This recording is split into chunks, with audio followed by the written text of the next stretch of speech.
नमस्कार दोस्तों, मैं Premchandra. Welcome to my YouTube channel pre exam training. दोस्तों, 64 बीपीएससी में पूछे गए साइंस के सवाल लिए गए हैं और सवाल रिपीट होता ही है, इसलिए पूरा वीडियो देख लीजिए। अगर आपको एग्ज़ाम में जाना है 67 देने, डबल एओ या सीडीपीओ देने, ठीक है। क्वेश्चन देख लीजिए कितने क्वेश्चन बने थे और किस तरह के क्वेश्चन बनते हैं। मैं बहुत सारे साइंस के वीडियो ऐसे भी करा चुका हूँ, ठीक है। जो लोग अभी भी नहीं देखे हैं ज़रूर देखिए प्लेलिस्ट में जाकर, ठीक है। आइए देखें। अच्छा लग जाए तो लाइक तो बनता ही है दोस्तों, और चैनल को सब्सक्राइब कर लीजिए, आप ही का फ़ायदा होने वाला है, ठीक है। यही मुझे चाहिए और कुछ नहीं चाहिए मुझे। मैं मेहनत करता ही हूँ सबके लिए, ताकि सबका फ़ायदा हो सके, ठीक है। आइए देखें। निम्न में से किसका पीएच मान 7 है? 64 बीपीएससी का प्रश्न है और 64 बीपीएससी में 20 सवाल पूछे गए थे, जबकि 65 और 66 में लगभग 30 सवाल पूछे जा रहे हैं, ठीक है। तो आपको समझना है। अब पहले तो 20 सवाल पूछे गए थे, तो 20 सवाल कल के वीडियो में हम लाएंगे। 65 के सवाल, 300 सवाल, ठीक है। उसको भी देखिएगा और सवाल कैसे रिपीट होते हैं मैं दिखाऊँगा, ठीक है। निम्न में से किसका पीएच मान 7 है? तो इसमें शुद्ध पानी और उदासीन विलयन, ठीक है, का पीएच मान 7 होता है। तो आपको ध्यान रखना है, ई ऑप्शन जो है बीपीएससी का बहुत ही खास ऑप्शन है और इसके कारण बच्चे बहुत कंफ्यूज हो जाते हैं। तो ई ऑप्शन ध्यान रखिएगा, ये शुद्ध पानी का 7 होता है और उदासीन विलयन का। कल के वीडियो में भी हमने पीएच मान के बताया था क्षारीय विलयन किसका होता है और अम्लीय किसका होता है, ठीक है। तो सारे वीडियो देखिए और समझिए, बहुत फ़ायदा मिलेगा दोस्तों। आइए देखें अगला सवाल। निम्न तत्वों में से किसमें न्यूट्रॉन नहीं होता है? बहुत अच्छा सवाल ये भी है और सवाल तो 64 बीपीएससी का है, तो पूछ ही चुका है, तो अच्छा तो है ही, ठीक है। ऑक्सीजन, नाइट्रोजन, हाइड्रोजन और तांबा में से हाइड्रोजन तत्व में न्यूट्रॉन नहीं पाया जाता है, ठीक है। तो ध्यान रखिएगा इसे भी। आइए देखें अगला सवाल। एक एंगस्ट्रम किसकी इकाई है? एंगस्ट्रम तरंग दैर्ध्य की इकाई है, ठीक है। तो इकाई वाले सेक्शन को भी आपको देखना है, क्योंकि सवाल 2-3 रहते हैं वहाँ से, ठीक है। आवृत्ति को मापा जाता है, किस में मापा जाता है? आवृत्ति को हर्ट्ज में मापा जाता है, ठीक है। तो ये ध्यान रख लीजिएगा। और डीएनए की खोज किसने की थी? इस क्वेश्चन में भी बहुत बच्चे कंफ्यूज हुए थे। डीएनए की खोज किसने की थी? तो इसमें जेम्स वाटसन और फ्रांसिस क्रिक बहुत जगह आपको मिल जाएगा, लेकिन इसके अनुसार इसमें दिया नहीं है डीएनए की खोज। तो आंसर ई जाएगा। ई क्यों जाएगा आइए डिटेल में देख लेते हैं, ठीक है। डीएनए की खोज फ्रैंकरिक मिक्सचर ने वर्ष 1869 में की थी, ठीक है। इनका नाम ध्यान रखिएगा, ताकि आगे अगर पूछ दे, इनका नाम दे दे तो आप कंफ्यूज नहीं होइएगा, ठीक है।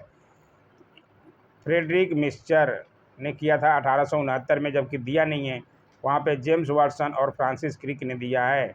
इन्होंने डीएनए के अवयवों को क्रम में व्यवस्थित करके डीएनए अणु का द्विकुंडलित प्रतिरूप का निरूपण किया था, ठीक है।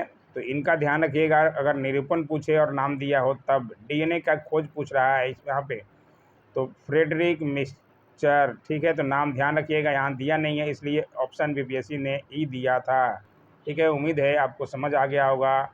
समझ आ गया तो लाइक ज़रूर कीजिए और शेयर तो करना ही है दोस्तों।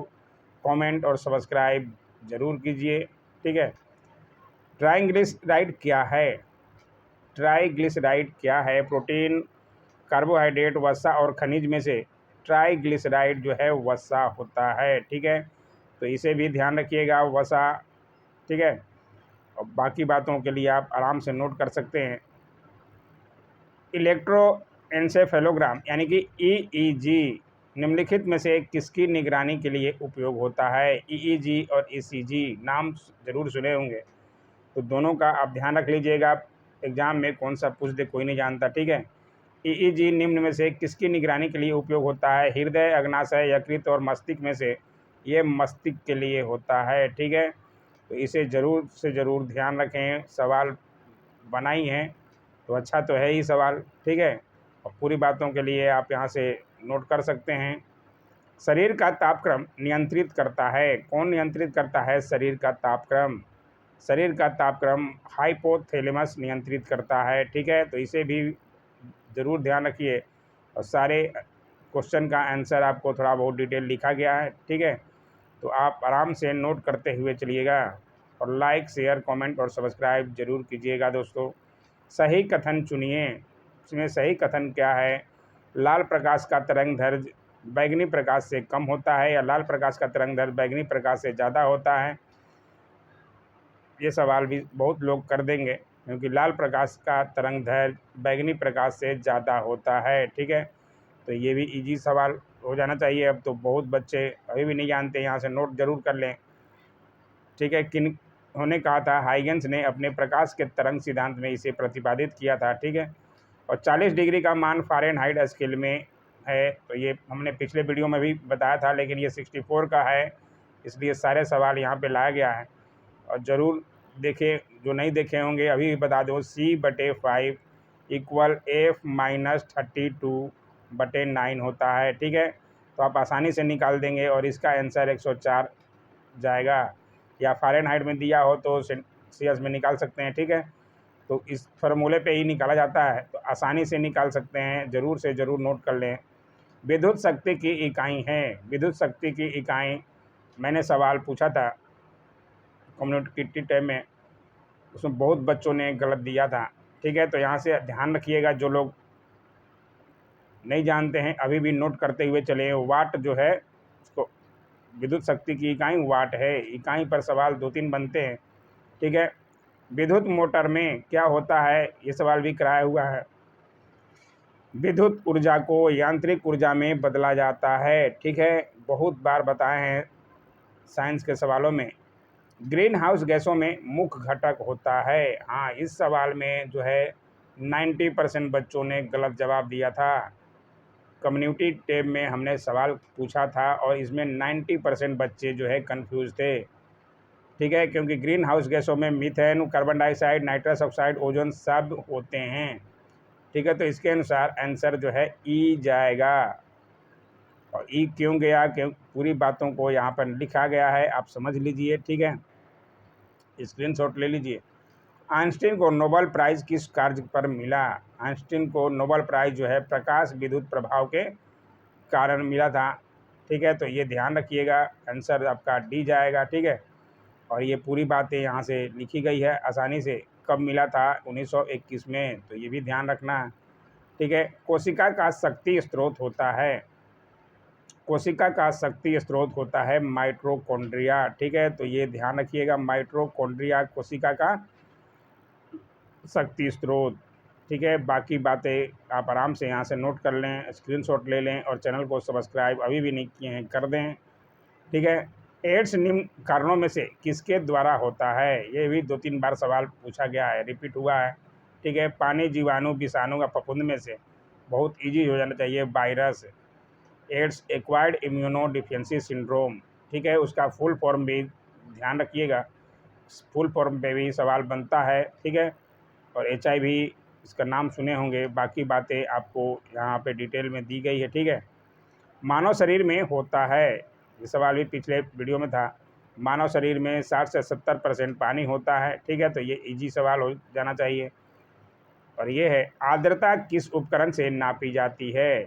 ठीक है, लगभग सवाल हम साइंस के सर करा चुके हैं, लेकिन ये 64 का है, कल 65 का लाएंगे। ठीक है, आर्द्रता जो है हाइग्रोमीटर से मापी जाती है। ठीक है, तो ये ध्यान जरूर रख लीजिएगा। बाकी आपको यहाँ पे डिटेल दिया गया है, सबका नोट कर लीजिए, ताकि सवाल अगर किसी का पूछे, दूध की शुद्धता पूछ दे, तो फिर आप कैसे कीजिएगा, तो नोट कर लीजिए यहाँ से। ठीक है, दाब की इकाई क्या है? दाब की इकाई जो है न्यूटन प्रति वर्ग मीटर। ठीक है, या न्यूटन बाई मीटर स्क्वायर, उसी को न्यूटन प्रति वर्ग मीटर होता है। ठीक है, तो यहाँ से आप फार्मूला लिख सकते हैं आराम से। दाब बराबर बल बटा क्षेत्रफल होता है, यानी कि न्यूटन बटा मीटर स्क्वायर, या उसको न्यूटन प्रति वर्ग मीटर भी लिखते हैं। आइए देखें आज का आखिरी सवाल, जो 20 सवाल पूछे गए थे 64 में। विद्युत धारा निम्न में से किस उपकरण से नापी जाती है? वोल्ट मीटर, एमीटर, वोल्टामीटर या पोटेंशियोमीटर में से? विद्युत धारा जो है एमीटर से मापी जाती है। ठीक है, तो इसे ज़रूर से ज़रूर ध्यान रखिए। ये 65 में भी पूछा गया है, तो सवाल रिपीट होते हैं। मैं 65 का दिखाऊंगा तभी आपको और क्लियर होगा वहाँ से भी, और क्वेश्चन किस तरह से बनता है आपको तैयारी मजबूत हो जाएगा दोस्तों। इसलिए प्रीवियस ईयर क्वेश्चन करना बहुत ज़्यादा ज़रूरी है। ठीक है, ताकि सवाल का ही पता चलता है कि हमारे सवाल किस तरह से आते हैं और कौन कौन से सवाल रिपीट होते हैं। साइंस के अधिकतर रिपीट होते ही हैं। ठीक है, तो साइंस तो आपको प्रीवियस ईयर करना ही पड़ेगा। ठीक है, तो कैसा लगा वीडियो ज़रूर कमेंट किया कीजिए। Don't forget to like share comment and subscribe my YouTube channel. Thanks for watching my YouTube channel.